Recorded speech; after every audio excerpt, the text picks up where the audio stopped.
कागज के एक टुकड़े पर नरेंद्र ने अपने नाम के साथ अपनी विलायती डिग्री जोड़कर भीतर भेज दिया। उसे पढ़कर दयाल बहुत ही घबरा उठे। इतना बड़ा डॉक्टर पैदल चलकर उन्हें देखने आया है, यह उन्हें अशोभनीय ठिठाई और अपराध सा लगा। वे यह नहीं सोच सके कि जब इस डॉक्टर को ही निकाल कर वे इस मकान में रह रहे हैं तो इस लज्जा के कारण किस तरह उसे अपना मुंह दिखाए। पल भर के बाद ही एक और गौरवर्ण दुबले पतले छरहरे युवक ने उनके कमरे में प्रवेश किया, जो मुग्ध नेत्रों से उसे ताकते रह गए। उन्हें ऐसा लगा कि मुझे चाहे जो भी रोग हो और चाहे जितना भयानक हो, अब डर नहीं है, मैं बच गया। यह आश्वासन पाकर कि रोग बहुत मामूली है, चिंता का कोई कारण नहीं है, वह उठकर बैठ गए और यहाँ तक सोचने लगे कि डॉक्टर साहब को रेलगाड़ी में बैठा आने के लिए स्टेशन तक साथ जाना संभव होगा या नहीं। विजया स्वयं चारपाई पर पड़ी है, लेकिन उन्हें भूली नहीं है। उसी ने अनुरोध करके इन्हें भेजा है। यह सुनकर कृतज्ञता और प्रसन्नता से उनकी आंखें छलछला आई। देखते देखते नए डॉक्टर और पुराने आचार्य में बातचीत का रंग जम गया। नरेंद्र के मन में आज ढेर सारी ग्लानि जमा हो गई थी, किंतु आचार्य के संतोष, सहृदयता और मन की पवित्रता से आधे से अधिक धुल गई। बातों बातों में वह यह समझ गया कि भले ही धर्म संबंधी पठन पाठन बहुत ही थोड़ा है, लेकिन धर्म की वस्तु को वृद्ध प्राण भरकर प्रेम करता है और इस यथार्थ प्रेम ने ही मानो धर्म की सत्य दिशा के प्रति उसकी आंखों की दृष्टि को असाधारण रूप से स्वच्छ कर दिया है। किसी धर्म के विरुद्ध शिकायत नहीं, और अगर मनुष्य शुद्ध है तो सभी धर्म उसे शुद्ध वस्तु दे सकते हैं, यही अकपट रूप से विश्वास करते हैं। मगर उनका यह असांप्रदायिक मतवाद विलास बिहारी के कानों तक पहुंच जाता तो उनका आचार्य पद बना रहता या नहीं, इस बारे में घोर संदेह है।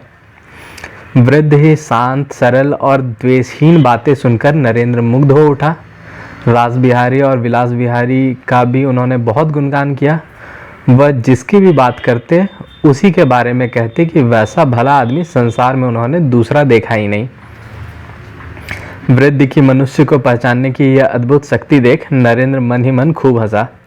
अंत में विलास के सिलसिले में ही बड़े प्रसन्न होकर बताया, अगले बैसाख में विवाह है और विजया की इच्छा है कि उस समय आचार्य पद मैं ही ग्रहण करूं और यह विवाह ब्रह्म समाज में विवाह का यथार्थ आदर्श होगा। लेकिन यदि वृद्ध सौभाग्य और आनंद की अधिकता से स्वतः इतने अधिक विठल ना हो उठे तो आसानी से देख पाते कि अंतिम चर्चा किस प्रकार उनके श्रोता के मुंह पर स्याही पोते चली जा रही है। स्नान भोजन के लिए वह नरेंद्र को किसी भी प्रकार राजी नहीं कर पाए।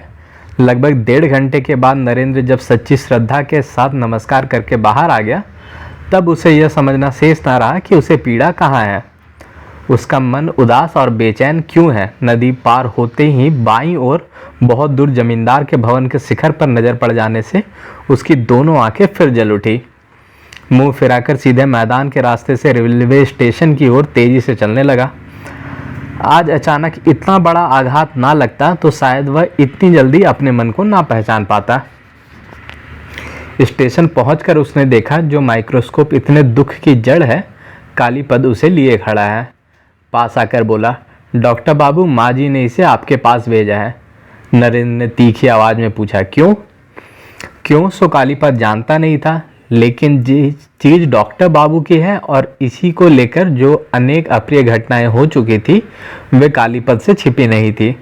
इसलिए उसने गांठ की बुद्धि खर्च करके मुस्कुराते हुए कहा, आपने वापस जो मांगा था। नरेंद्र मन ही मन और अधिक क्रुद्ध हो उठा। नहीं, मैंने नहीं मांगा, मेरे पास देने के लिए रुपये नहीं है। कालीपद ने समझा यह रूठ जाने की बात है। पुराना नौकर था। रुपये पैसे के मामले में विजया के मन के भाव और आचरण के अनेक दृष्टांत देखे थे। अपने ज्ञान को और थोड़ा सा फैलाकर थोड़ी सी उपेक्षा से बोला, बड़ी भारी कीमत ना। माँ जी के लिए 2-4 रुपये भी कोई रुपये है, ले जाइए आप। जब रुपयों का प्रबंध हो भेज दीजिएगा। रुपयों के संबंध में उसके प्रति विजया की इस विश्वास से नरेंद्र का क्रोध कुछ कम हुआ, लेकिन आवाज के तीखेपन को दूर नहीं कर सका। इसी से 200 के बदले में 400 देने की असमर्थता प्रकट करके बोला, नहीं नहीं, तू लौटा ले जा कालीपद, मुझे ज़रूरत नहीं है। मैं 200 के बदले 400 नहीं दे सकूँगा। कालीपद ने विनय भरे स्वर में कहा, नहीं डॉक्टर बाबू, सो नहीं होगा। आप उसे ले जाइए, मैं गाड़ी में रख कर ही जाऊँगा। इस चीज़ के संबंध में उसका व्यक्तिगत एक विशेष स्वार्थ था। विलास को वह फूटी आंखों से नहीं देख सकता था। उसके प्रति द्वेष होने के कारण ही नरेंद्र के प्रति उसके मन में एक प्रकार की सहानुभूति पैदा हो गई थी। इसलिए दरबान के द्वारा भेज देने का हुक्म होने पर भी कालीपद स्वयं याचना करके यह भारी बक्स लाद लाया था। गला साफ करके बोला, आप ले जाइए डॉक्टर बाबू, मांझी अच्छी होने पर चाहे तो आपसे कीमत भी नहीं लेंगी। यह इशारा सुनकर नरेंद्र आग बबूला हो उठा। ठीक है, उसने बुलाया और विलास ने अपना अपमान किया। लगता है यह भी उसी का पुरस्कार है। प्लेटफॉर्म पर और भी लोग थे। नरेंद्र ने किसी तरह अपने को संभाला और रास्ते की ओर इशारा करके बोला, चलो जाओ मेरी आंखों के सामने से, और मुंह मोड़कर एक ओर चला गया। कालीपद काठ की तरह हतबुद्धि बेचैन खड़ा होकर रह गया। आखिर बात क्या हुई वह समझ ही नहीं पाया। लगभग 15 मिनट बाद गाड़ी आने पर नरेंद्र जब उसमें बैठ गया, कालीपद ने धीरे धीरे फर्स्ट क्लास कंपार्टमेंट की खिड़की के पास जाकर पुकारा, डॉक्टर साहब। नरेंद्र दूसरी ओर देख रहा था। मुंह फिरते ही उनकी नज़र कालीपद के अद्भुत चेहरे पर पड़ी। नौकर से व्यर्थ ही कठोर व्यवहार करके मन ही मन पछतावा हुआ, इसलिए थोड़ा सा हंसकर बड़ी नरमी से बोला, अब क्यों आया रे? वह कागज का एक टुकड़ा और पेंसिल निकाल कर बोला, आप अगर अपना मेरा पता लेकर क्या करेगा ये? मैं कुछ नहीं करूँगा, माजी ने कहा था। माजी के नाम से नरेंद्र आपे में नहीं रहा, जोर से डांट कर बोला, दूर हो जा सामने से, पाजी बदमाश कहीं का। कालीपद चौंक कर 2 कदम पीछे हट गया। दूसरे ही पल गाड़ी सीटी बजाकर चल दी। लौटकर जब वह ऊपर के कमरे में पहुंचा, विजया खाट की बाजू में सिर रख के आंखें मूंदे टिकी बैठी थी। पैरों की आहट से आंखें खोलते ही कालीपद ने कहा, लौटा दिया, लिया नहीं? विजया की आंखों में वेदना या आश्चर्य कुछ भी दिखाई नहीं पड़ा। कागज पेंसिल मेज पर रखकर बोला, बाबा रे क्या गुस्सा है, ठिकाना पूछने पर बिगड़कर मारने दौड़ा। प्रत्युत्तर में विजया मौन रही। रास्ते भर कालीपद अपने आप ही सोचता आया था कि मालिक के आग्रह के उत्तर में वह क्या बोलेगा, लेकिन उस ओर से रत्ती भर भी उत्साह ना पाकर उसने आंखें उठाकर देखा। विजया की नज़रें वैसी ही भाव शून्य थी। सहसा उसके मन में आया कि जानबूझकर ही विजया ने यह बेकार का काम उसे सौंपा था। इसी से चुपचाप कुछ देर खड़ा रहा, फिर धीरे धीरे बाहर चला गया। हालांकि 5-6 दिन में विजय की बीमारी दूर हो गई, लेकिन शरीर स्वस्थ होने में देर होने लगी। विलास ने अच्छे डॉक्टर द्वारा शक्तिवर्धक दवाइयाँ और पथ्य का प्रबंध करने में कोई कमी नहीं की, लेकिन कमजोरी दिन पर दिन बढ़ती ही चली गई। इस ओर फागुन समाप्त होने को आ गया। बीच में केवल चैत का महीना ही रह गया। राज बिहारी का संकल्प था कि वैशाख के पहले सप्ताह में ही लड़के का विवाह कर देंगे, लेकिन यह देखकर कि वह तो दिन प्रतिदिन कांतिमान और परिपुष्ट हो रहा है और कन्या दुबली और मुरझाई सी होती जा रही है, राज बिहारी रोजाना एक बार आकर आकुलता प्रकट करने लगे। कोशिशों में रत्ती भर भी कमी नहीं हो रही है, फिर भी क्या कारण है? उस माइक्रोस्कोप से संबंधित घटना ना जाने कुछ अतिरंजित होकर पिता पुत्र के कानों तक पहुंच गई थी। सुनकर लड़का जितना उछलने कूदने लगा, बाप उतना ही उसे ठंडा करने लगा। अंत में उन्होंने लड़के को विशेष रूप से सतर्क कर दिया कि छोटी मोटी बातें लेकर उधम मचाते फिरने से कोई लाभ नहीं होगा। विजया की बीमार देह पर बुरा प्रभाव पड़ेगा। विलास संसार के कितने ही व्यक्तियों को तुच्छ या उपेक्षा योग्य समझे, लेकिन पिता की पक्की बुद्धि का सम्मान मन ही मन करता था, क्योंकि सांसारिक कार्यों में उस बुद्धि की श्रेष्ठता के इतने प्रमाण मौजूद थे कि उसकी प्रामाणिकता पर संदेह करना असंभव था। इसलिए इस बात को लेकर उसके हृदय में भले ही कितना विष इकट्ठा हो गया था, खुलकर विरोध करने का साहस उसने नहीं किया, लेकिन उससे अधिक सहन ना हो सका। एक बहुत ही मामूली सी बात पर कालीपद के पीछे पड़ गया। पहले तो उसे मारने दौड़ा और अंत में गुमास्ते को बुलाकर वेतन चुका देने की आज्ञा देकर उसे नौकरी से निकाल दिया। डॉक्टर ने विजया के लिए सुबह शाम थोड़ा सा घूमने फिरने का निर्देश दिया था। उस दिन सवेरे वह नदी के किनारे थोड़ा सा घूम फिरकर लौटी ही थी कि कालीपद आंसू भरे गले से बोला, माँ जी, छोटे बाबू ने जवाब दे दिया। विजया ने आश्चर्य से पूछा, क्यों? कालीपद रोकर बोला, मालिक स्वर्ग चले गए, उनसे कभी गाली नहीं खाई माँ जी, लेकिन आज, कहकर वह बार बार आंखें पोंछने लगा। फिर रोना बंद करके उसने जो कुछ कहा उसका सार वह है, उसने कोई अपराध नहीं किया, लेकिन छोटे बाबू उसे फूटी आंखों से नहीं देख सकते। डॉक्टर बाबू के पास वह बक्सा देने जाने की बात मैंने खुद उन्हें क्यों नहीं बताई, क्यों मैं उन्हें घर बुला लाया था, आदि आदि। विजया कुर्सी पर कड़ी होकर बैठी रही। बहुत देर चुप रहने के बाद उसने पूछा, कहाँ है वह? कालीपद बोला, कचहरी में बैठे कागज देख रहे हैं। अच्छा, जरूरत नहीं, अभी तू जा काम पर, विजया ने कहा और स्वयं भी चली गई। लगभग 1 घंटे के बाद उसने खिड़की से देखा, विलास कचहरी से निकलकर चला गया। उसने समझ लिया कि आज वह उसकी खबर लेने क्यों नहीं आया। दयाल रोगमुक्त होकर फिर नियमित रूप से अपने काम पर आने लगे थे। शाम से पहले लौटते समय किसी किसी दिन विजया उनके साथ हो लेती थी और बातें करते करते कुछ दूर तक पहुंचाकर लौट आती थी। नरेंद्र के लिए दयाल के मन में आदर कृतज्ञता पैदा हो गई थी। बीमारी की बात उठने पर वृद्ध नए चिकित्सक की मुक्त कंठ से प्रशंसा करने लगते। विजया चुपचाप सुनती रहती, लेकिन किसी प्रकार का आग्रह प्रकट न करती, इसलिए दयाल मुंह खोलकर नहीं कह पाते थे कि उनकी बहुत इच्छा है कि उन्हें ही बुलाकर विजया की बीमारी के बारे में पूछा जाए। अंदर का रहस्य उन्हें बिल्कुल मालूम न था, इसलिए विजया की मौन उपेक्षा से उन्हें आंतरिक पीड़ा होती थी।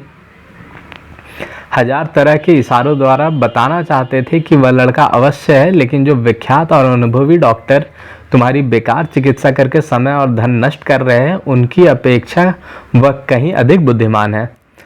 लेकिन इस गुप्त रहस्य का आभास पाने में उन्हें अधिक दिन नहीं लगे। एक दिन सहसा वह विजया के कमरे में आकर बोले, बेटी, कालीपद को अब मैं उस मकान में नहीं रख सकता। विजया को पहले ही संदेह था, फिर भी उसने पूछा, क्यों? दयाल ने कहा, जिसे तुम मकान में नहीं रख सकी उसे मैं किस साहस से रखूं, बताओ तो भला बेटी। विजया ने मन ही मन अत्यंत क्रुद्ध होकर कहा, लेकिन वह भी तो मेरा ही मकान है। दयाल लज्जित होकर बोले, सो जरूर है, हम सभी सो तुम्हारे आश्रित है बेटी, लेकिन विजया ने पूछा, क्या उन्होंने आपको रखने से मना किया है? दयाल चुप रहे। विजया समझ गई, बोली, तो फिर कालीपद को मेरे पास ही भेज दीजिए, वह हमारे बापू का नौकर है, उसे मैं निकाल नहीं सकती। दयाल ने पल भर मौन रहकर संकोच के साथ कहा, काम अच्छा नहीं होगा बेटा, उनकी अवहेलना करना तुम्हारा कर्तव्य नहीं है। विजया सोचकर बोली, तो फिर आप क्या करने को कहते हैं? दयाल ने कहा, तुम्हें कुछ भी नहीं करना होगा, कालीपद स्वयं ही घर जाना चाहता है, मैं कहता हूँ कुछ दिनों के लिए वह चला ही क्यों ना जाए। बहुत देर तक चुप रहने के बाद एक लंबी सांस छोड़कर विजया बोली, तो फिर चला जाए, लेकिन जाने से पहले उसे एक बार यहाँ भेज दीजिएगा। लंबी सांस की आवाज से चकित होकर वृद्ध ने मुंह उठाते ही देखा, विजया के मुरझाए चेहरे पर गहरी घृणा उभर आई थी। वह हैरान रह गए, लेकिन इस संबंध में और कुछ कहने का साहस उन्हें नहीं हुआ। इसके बाद 5-6 दिन तक दयाल दिखाई ना पड़े। विजया ने कचहरी में पता लगाया, मालूम हुआ वह काम पर नहीं आते। इससे बेचैन होकर वह जब यह सोच रही थी कि आदमी भेजकर पता लगाना आवश्यक है या नहीं, उसने दरवाजे के बाहर उनका खांसना सुना। वह बड़ी प्रसन्नता से उसी ओर आदर से उन्हें कमरे में लाकर बैठाया। दयाल की पत्नी हमेशा बीमार रहती है, अचानक बीमारी बढ़ जाने के कारण वह काम पर नहीं आ सके थे। उन्हें स्वयं ही खाना बनाना पड़ता था। उसकी बातों से विजया ने यह तो समझ लिया कि भय की कोई बात नहीं है, फिर भी पूछा, अब वह कैसी है? दयाल बोले, आज अच्छी है, नरेंद्र बाबू को चिट्ठी लिखी थी, वह कल तीसरे पहर आकर दवा दे गए हैं। कैसी अद्भुत चिकित्सा है बेटी, 24 घंटे के अंदर अंदर 12 आने रोग चला गया है। विजया होठ दबाकर हंसी, फिर बोली, अच्छी क्यों ना होंगी, आप सबका क्या साधारण विश्वास है उन पर। दयाल बोले, यह सच है, लेकिन विश्वास यूं ही तो नहीं हो जाता बेटी, हमने परीक्षा करके देख लिया है, ऐसा लगता है कि घर में पांव रखते ही सब ठीक हो जाएगा। अवश्य हो जाएगा। विजया फिर मुस्कुराई। दयाल ने खुद भी थोड़ा सा हंसकर कहा, वह केवल उसका ही इलाज नहीं कर गया है बेटी, और भी एक व्यक्ति की व्यवस्था कर गया है। उन्होंने एक कागज टेबल पर खोलकर रख दिया। यह एक प्रिस्क्रिप्शन था, ऊपर विजया का नाम लिखा था। लिखावट पर नजर पड़ते ही वे थोड़े से अक्षर जैसे आनंद के बाण बनकर विजया के हृदय में आ लगे। पल भर के लिए चेहरा रक्तिम हो उठा, फिर राख के समान फीका पड़ गया। वृद्ध अपनी सफलता के आनंद में ऐसे विभोर थे कि उन्हें उस ओर देखा नहीं। बोले, तुम्हें अपेक्षा नहीं करने दूंगा बेटी, तुम्हें इस दवा की परीक्षा करके देखनी होगी।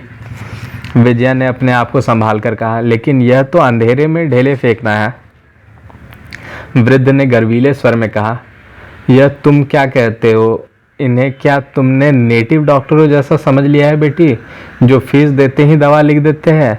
यह तो विलायत पास करके आए हुए बहुत बड़े डॉक्टर है। रोगी को अपनी आंखों से देखे बिना वह कुछ नहीं बताते। उन्हें अपनी जिम्मेदारी का क्या साधारण ज्ञान है बेटी? विजया ने बनावटी आश्चर्य से आंखें फैलाकर कहा, अपनी आंखों में देखकर कैसे? किसने कहा कि वह मुझे देख गए हैं? केवल आपके मुंह से सुनकर ही उन्होंने यह दवा लिख दी होगी। दयाल बार बार सिर हिलाते हुए कहने लगे, नहीं नहीं, बिल्कुल नहीं। कल जब तुम अपने बगीचे की रेलिंग पकड़कर खड़ी थी, तब ठीक तुम्हारे सामने के रास्ते से ही वह पैदल चलकर गए थे और तुम्हें अच्छी तरह देख गए थे। शायद उस समय तुम्हारा चित्त इधर उधर था। विजया चौंक कर बोली, साहबों जैसी वेशभूषा थी क्या? सिर पर हैट था?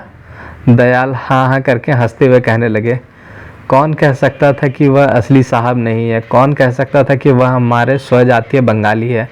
मैं स्वयं भी तो चौंक पड़ा था बेटी।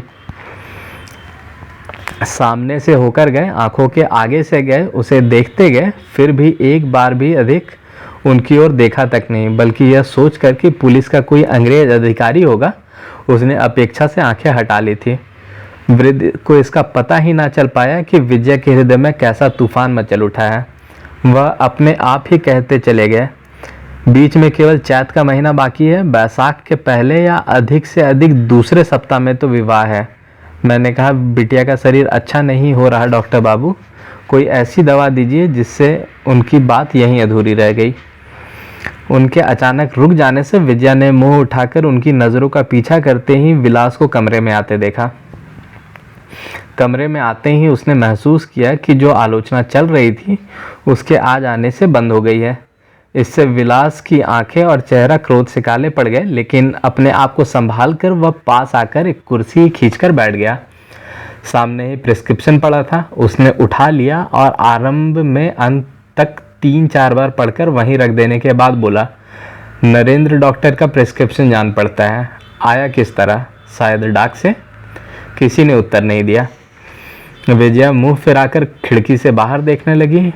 विलास ईर्ष्या से जलते हुए थोड़ा सा हंसकर बोला, डॉक्टर तो बस नरेंद्र डॉक्टर है, इसी से लगता है इनसे कोई दवा पी ही नहीं जाती।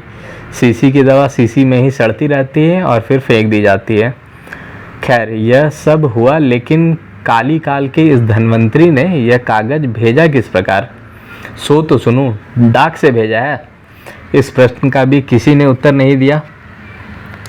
तब उसने दयाल की ओर देखकर कहा, अब तक तो आप खूब लेक्चर झाड़ रहे थे, सीढ़ियों से ही सुनाई दे रहा था। पूछता हूँ, आप कुछ जानते हैं? जब से जमींदारी सरिश्ते में विलास बिहारी के अधीन काम करना शुरू किया है, दयाल उससे मन ही मन बाघ के समान डरने लगे हैं। इसके अतिरिक्त कालीपद के मुंह से सुनने को भी कुछ बाकी नहीं रहा था, इसलिए प्रिस्क्रिप्शन हाथ में लेते ही उनका हृदय बांस के पत्ते के समान कांप रहा था। प्रश्न सुनकर उनकी जीभ ऐसी जकड़ गई कि एक शब्द भी मुंह से नहीं निकला। विलास ने कुछ देर ठहर कर डॉक्टर कहा, एकदम भीगी बिल्ली बन गए। मैं पूछता हूँ, जानते हैं कुछ? डॉक्टर जाने का, नौकरी जाने का भय निर्धन व्यक्ति को कितना ओछा बना देता है, यह देखकर बड़ा दुख होता है। दयाल चौंक उठे, धीरे से बोले, जी हाँ, मैं ही लाया हूँ।